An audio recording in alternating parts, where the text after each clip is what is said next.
Assalamualaikum warahmatullahi wabarakatuh.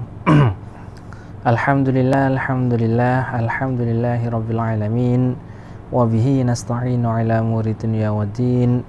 Wassalatu wassalamu ala asyrafil anbiya'i wal mursalin, sayyidina wa habibina wa syafi'ina wa qurratu a'yunina wa maulana Muhammadin sallallahu alaihi wa alihi wa sahbihi wa sallam ajma'in. Amma ba'd. Baik, alhamdulillah pada pertemuan kali ini, pada pertemuan pekan terakhir ya, pekan sebelum terakhir, satu kali pertemuan. Cuman alhamdulillah jilid 1 ini insyaallah tuntas pada pertemuan kali ini. Nanti pada pertemuan berikutnya kita latihan sampai masuk ke UTS. Baik. Pada pertemuan kali ini kita masuk dalam pembahasan isim maksur, ya. Isim maksur, ya. Isim maksur yaitu isim-isim yang mu'rab kemarin salah satunya, dan yang ke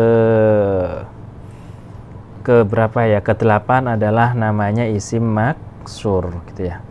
Dan halaman kitabnya sampai bukunya bisa dibuka di halaman 43 gitu ya. Halaman kitabnya di halaman 43. Jadi sambil disimak di bukunya, sambil juga disimak di videonya, supaya kita bisa mendapatkan suatu pemahaman yang sempurna gitu ya. Setidaknya begitu harapannya. Meskipun kita mungkin pahamnya hanya 80%, 70% gitu ya. Yang penting jangan sampai tidak paham sama sekali. Kalau tidak paham sama sekali ya diulang lagi gitu ya. Karena sekali lagi bahwa ilmu alat itu adalah pokok kunci kita dalam belajar di dalam pesantren. Kalau kita sudah bisa menguasai ilmu alat, kita di pesantren belajar ilmu-ilmu yang lain akan lebih mudah. Baik, isim maksur gitu ya. Isim maksur adalah isim yang huruf akhirnya berupa huruf alif ya, huruf alif yang sebelumnya, sebelum alif ini ada harokat fathah, yang sebelumnya berharokat fathah. Itu namanya isim maksur. Saya ulangi, isim maksur adalah isim yang huruf akhirnya berupa huruf alif yang sebelumnya berharokat fathah. Ya.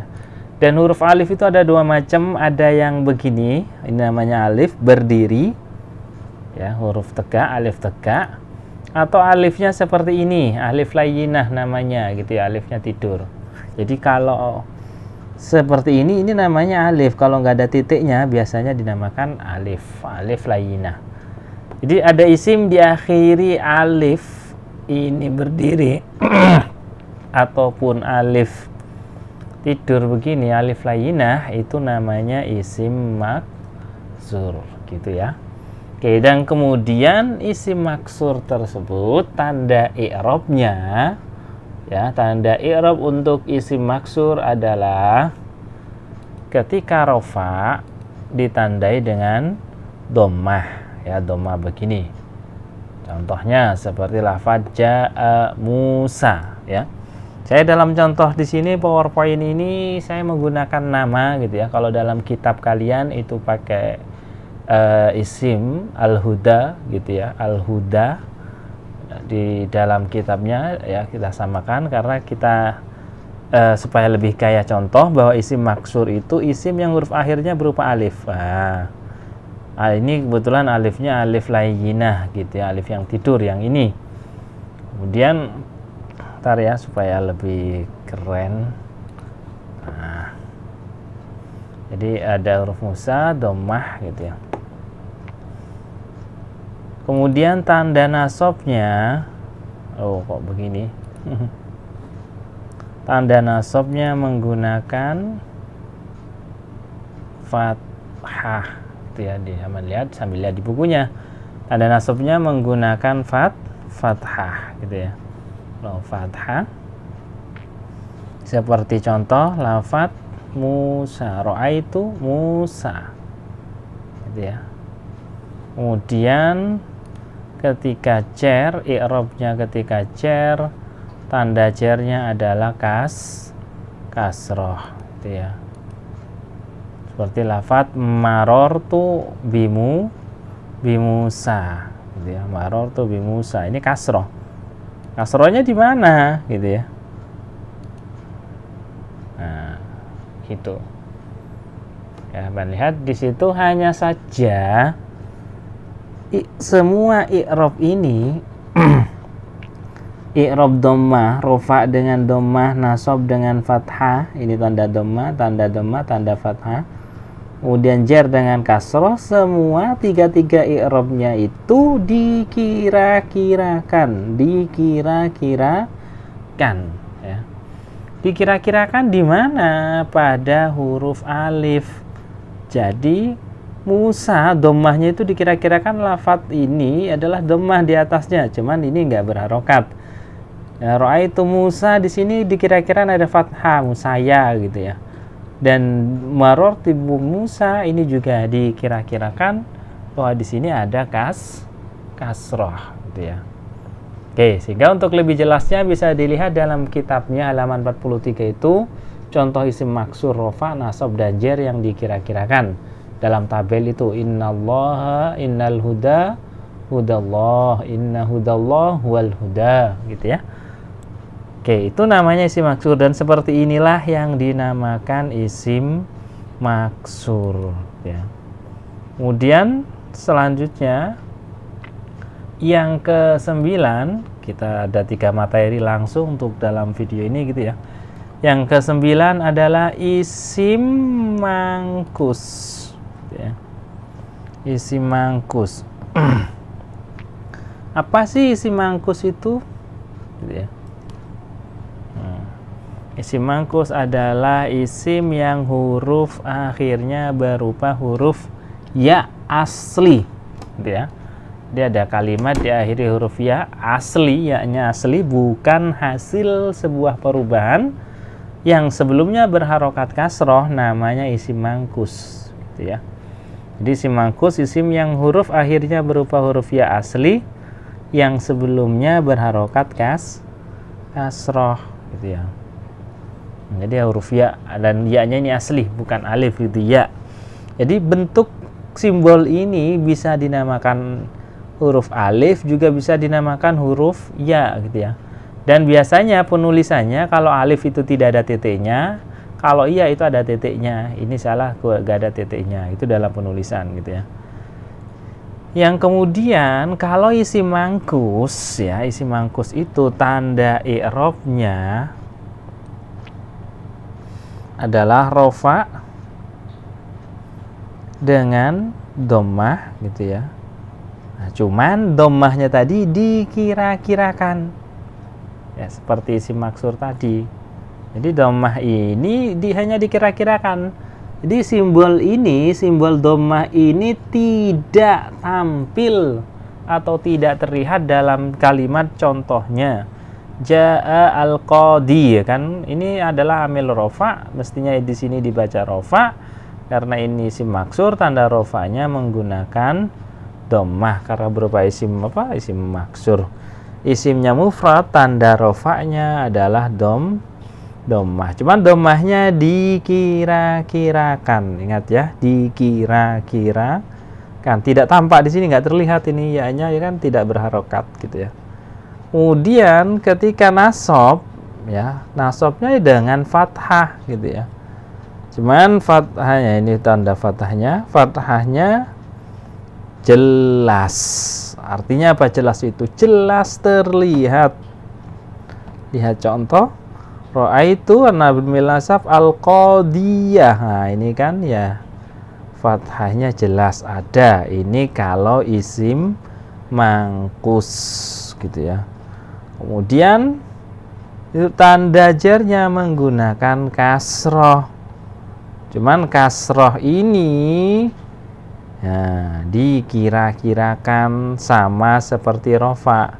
Jadi dalam isim mangkus tanda rofa dan jar itu dikira-kirakan semua tandanya. Ya, jadi kalau rofanya tetap dengan dhammah, cuman dhammahnya dikira-kirakan gitu ya, nggak terlihat di sini. Jer dengan kasroh ya. Cuman jernya ya, kasroh ini kasrohnya tidak terlihat. Nah, kan nggak ada rokatnya gitu ya. Yang ada dan jelas itu hanya fathah. Jadi kalau fathah ini terlihat jelas harokatnya. Sama lihat di halaman 44 gitu ya. Contoh yang ada tabelnya bisa dilihat sendiri. Di sini saya hanya menjelaskan poin materinya gitu ya, poin definitif. Contohnya bisa dilihat langsung di kitabnya karena semuanya insya Allah sudah pada punya kitab gitu ya. Oke, ini contoh isim mangkus. Jadi isim mangkus dengan isim maksur itu memiliki keserupaan, akhirnya sama-sama diakhiri dengan huruf ya. Ya, cuman kalau ini asli, kalau dalam isim mangkus tidak asli gitu ya.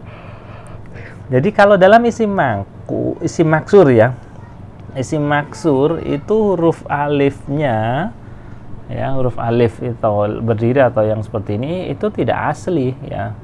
Itu adalah sebuah hasil perubahan. Cuman kalau dalam isim mangkus itu asli, huruf ya-nya asli gitu ya. Bedanya di sini antara asli dan tidak. Kalau asli berarti mangkus, kalau tidak berarti maksur. Cuman yang perlu diperhatikan ini harokat sebelumnya adalah kasroh. Kalau isim maksur harokat sebelumnya adalah fathah gitu ya. Itulah isim maksur. Isim maksur, isim mangkus. Kemudian yang terakhir ya. Yang terakhir dari isim mu'rab, isim yang bisa di-i'rabi adalah isim yang mudhof ila ya'il mutakallim, atau bahasa Indonesianya isim yang dirangkai dengan ya mutakallim ya. Di halaman 45 sampai buka dan dilihat gitu ya, bahwa yang terakhir isim-isim yang mu'rab adalah isim yang dirangkai dengan ya mutakallim. Ini isimnya menjadi mu'rab ya mutakallim, yaitu ya isim yang huruf akhirnya ditambah ya mutakallim, itu namanya mudhof ila ya'il mutakallim gitu ya. Sehingga isim yang seperti ini tanda i'rabnya rofa'nya dengan dhammah seperti lafadz kitabi ya.